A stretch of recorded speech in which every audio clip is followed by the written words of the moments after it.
enfants de la terre, bien le bonjour. Bon, dimanche matin, il est 8 h, vous voyez, je parle pas trop fort. Je pense que vous avez un peu la tête dans... Hein? Alors, aujourd'hui, je vais vous parler des semences, ma vision, mon cheminement, et je vais le faire en 2 vidéos parce que je vais en parler et après je vais montrer le comment et les plantes en fait. Allez, pardon, c'est un peu tôt pour moi aussi. C'est parti. Alors, on va parler, bah oui, semences, hein, des petites graines, ce qui fait que le départ de l'essentiel de notre potager, hein, de tout ce qui va commencer. Alors, bah pourquoi les faire soi-même? Alors, des graines, on peut en trouver n'importe où, on peut en avoir des copains, des amis, la famille, on peut en trouver des bio, des hybrides, voilà. On en trouve partout, ça c'est pas le souci. Mais faire les siennes soi-même, alors, attention, hein, comme vous le savez, moi, c'est la 3e saison seulement. Je pense qu'en observant, on apprend beaucoup plus qu'en s'informant, parce que s'informer c'est bien, mais ça peut s'oublier, à moins d'être une tête, et puis ben, je suis pas forcément qu'une tête. Et du coup, en faisant ces graines soi-même, déjà, on apprend ces plantes. Alors moi, j'apprends le cycle complet, quoi. Genre les graines pour les choux, les radis, les navets. Je savais pas du tout comment ça se faisait. Je savais pas que c'était dans des silices. Ça, je le montrerai dans la 2e vidéo. Les betteraves, voilà, j'ai appris que c'était bisannuel, donc c'est pas la première année qu'on va en avoir. Il y a des graines de pommes de terre, j'en ai parlé la dernière fois. Je ne savais pas que enfin, je pensais que c'était dans les fleurs et apparemment c'est les petits fruits. Un peu comme les tomates. Donc il y a plein de choses qu'on apprend en observant et en laissant faire les cycles complets. L'avantage, bon ben forcément on va dire pécunier, parce qu'on est dans une société où l'argent est le nerf de la guerre. Donc au niveau pécunier, voilà, on se retrouve genre avec un plant de chou, donc une graine, à se retrouver avec des silices en paquets, quoi, en centaines, je dirais, ouais, à mon avis. Donc ça a vraiment un coût, un avantage financier quand on voit maintenant le paquet le prix des semences, quoi, naturel ou pas, hein, d'ailleurs. Après le côté financier, il y a le côté pédagogique, comme j'ai dit, qui est très intéressant parce qu'on sait de quoi on parle après. Il y a le côté, on va dire génétique, côté génétique qui fait que, alors c'est toujours pareil, hein, ça se fait pas sur 1 an, 2 ans ou 3 ans comme là j'en suis, pour certaines plantes, hein, parce que j'ai pas les semences, j'ai acquis mes semences au fur et à mesure, ou en achetant des produits bio, ou en achetant des sachets, hein, ou en m'en donnant d'ailleurs. Et je remercie encore, j'en profite bien pour remercier tous ceux qui m'en ont filé, et que j'ai essayé de faire avec le plus grand soin, de semer et essayer de récolter. Donc ce côté génétique, oui. Alors on a des exemples, hein, comme Pascal Pot, mais bon, ça fait 20 ans lui qu'il est dessus. Mais je pense que nos anciens déjà faisaient ça, et je pense que s'ils arrivaient à en vivre, c'est que ça devait marcher, quoi. Parce qu'ils faisaient déjà attention à récupérer leurs semences. Que nous maintenant, voilà, on est tellement habitués à la facilité, donc aller au magasin, plutôt que d'attendre. Vous voyez, la plupart du temps, les gens, c'est je fais mes récoltes, et puis après, j'érase tout. J'aplatis tout et je recommencerai l'année prochaine. Donc le côté génétique, oui, moi j'y crois aussi, parce on s'adapte à son terrain, même nous on s'adapte à notre climat, on s'adapte à des températures, donc ce côté génétique, j'y tiens. Alors je ne sais pas combien de temps je vais rester dans le pays ici, mais le peu que j'y serai, voilà, j'aurai des plantes qui se seront adaptées génétiquement au climat, à la terre, la substance d'elle-même, et à moi surtout. Donc voilà. Mais pour moi, il n'y a pas que ça. Je vais vous expliquer. Alors, il y a le côté économique, le côté génétique. Il y a aussi le côté gustatif, parce que les graines, ça se mange. Alors ça se mange, je vais pas vous donner tous les exemples, hein, parce que genre les courges, bourrées de vitamines, bourrées d'oméga 6, d'oméga 3, qui sont très bons pour le cholestérol, donc j'y fais attention avec l'âge qui avance. Il y a les graines de tournesol, les graines de maïs forcément, les haricots, les petits pois qui sont des graines dans un sens. les graines de lin. Alors les graines germées, j'ai découvert justement en déroulant ce tapis de la vie devant moi que les graines germées de poireaux, c'est excellent, c'est vraiment du gastronomique limite, hein. Je connaissais pas du tout. Donc voilà, il y a plein, les graines de soja, les graines de... Enfin, ça j'en ai pas.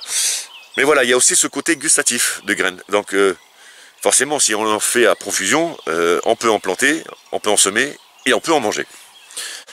Alors, vous allez me dire, putain ça y est, il a encore perché celui-là. Ça c'est toujours au fil du temps. Donc je vous dis en observant... je vais prendre l'exemple de la limace, hein, parce que c'est le plus flagrant et le plus criant quand on fait un potager apparemment. C'est celui qui nous perturbe le plus.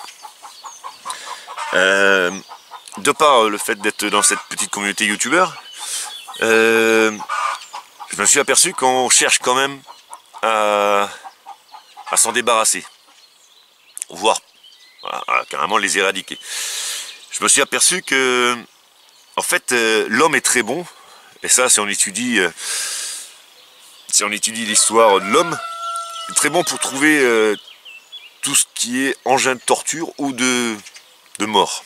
C'est sûr que voilà, l'homme s'embête pas. On a encore des exemples, hein, dans la nature. Une espèce animale nous gêne, on pense à quoi? Éradiquer.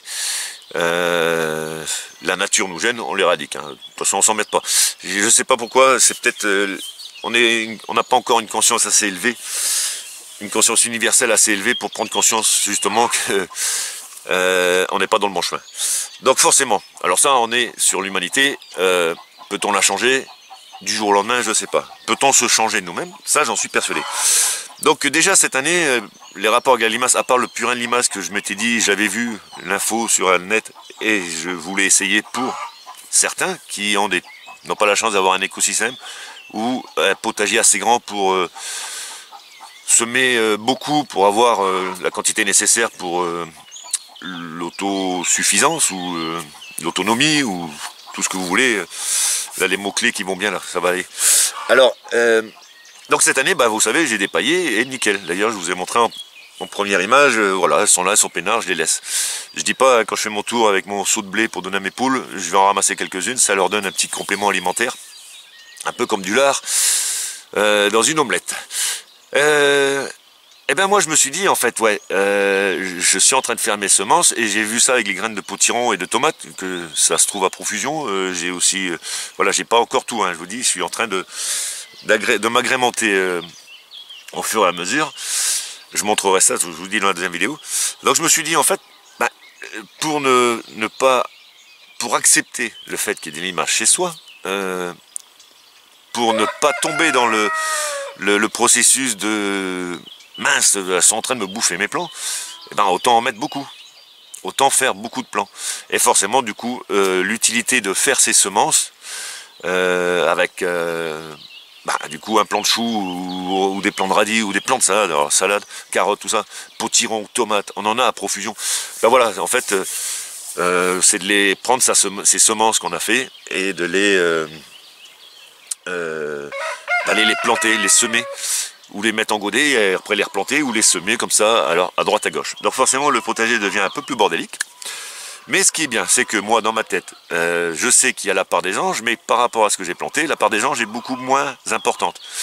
Et je ne sais pas, du coup, si elles ont été mangées, si quand ce que j'ai semé a été mangé, parce que je ne sais plus où je les ai semées. Ce qui donne deux avantages, c'est qu'on reste zen. Et là, je travaille vraiment avec les limaces et pas contre. Parce que ce petit bout de terrain que j'ai emprunté à la nature, les limaces y étaient, je m'y suis implanté, et puis c'est moi qui ai ramené un peu d'autres nourritures. Donc forcément, ils sont intéressés. Mais elles y étaient avant. Donc vous allez me dire, ouais mais bon, on est un humain, enfin on est l'homme, on conquiert les choses. Ben moi non, moi je suis juste un locataire. Donc c'est pour ça que la biodiversité j'y tiens, mais il faut que ça aille aussi, pas que dans les gestes et dans le pragmatisme, il faut que ça aille aussi dans la philosophie. On dit tous que les limaces, enfin moi en premier d'ailleurs, sont efficaces au potager, sont utiles au potager, donc y faire la guerre par les pièges à bière, par tout ce qu'on veut, les petits luts bleus, enfin tout ce qu'on veut, c'est pas travailler avec du coup, c'est essayer, c'est qu'on les trouve gênantes. Donc moi je les trouve pas gênantes. Maintenant, je dis pas que c'est pas énervant hein, d'avoir des plans l'année dernière, j'ai pas eu un seul chou comme je le voulais. Donc cette année, j'ai fait autrement. Et ça a l'air d'aller. Et du coup, je me dis, pour moi, pour ma conscience, voilà, je fais un pas de plus vers ce respect de cette nature environnante et de cette chaîne, de cette globalité qui fait que ça va, de toute façon, pour attirer les prédateurs des limaces, il faut combien qu'il y ait des limaces. Donc si on les éradique, chaque fois, ça va pas attirer les prédateurs. Donc voilà, c'était moi ce côté philosophique. C'est pour ça que j'ai fait en 2 vidéos. J'en avais fait une, mais elle était très longue. Donc je ferai la deuxième sur le côté pratique. Voilà, c'était sur ce point-là que moi je voulais mettre l'accent sur cette nouvelle vision que j'ai des semences, à part le côté pratique, génétique et gustative. Donc je vous dis, alors ça c'est mon côté évolution, on va dire, si je peux le permettre de dire, mon évolution de conscience par rapport à cette nature qui, quand on dit qu'elle ne gêne pas, quand on dit qu'on travaille avec, voilà, moi je me dis je travaille avec et je fais en sorte justement de travailler avec. Donc je me trouve des moyens, je me pose des questions, déjà pour ne pas m'énerver, ce que je pourrais faire pour accepter tout ça, tout simplement. Bon voilà, 8 h, je vais aller manger moi, je vais aller me faire ma petite omelette justement. Je vous embrasse bien fort et je vous fais la deuxième vidéo dans la foulée après l'omelette. Allez, bisous, bye.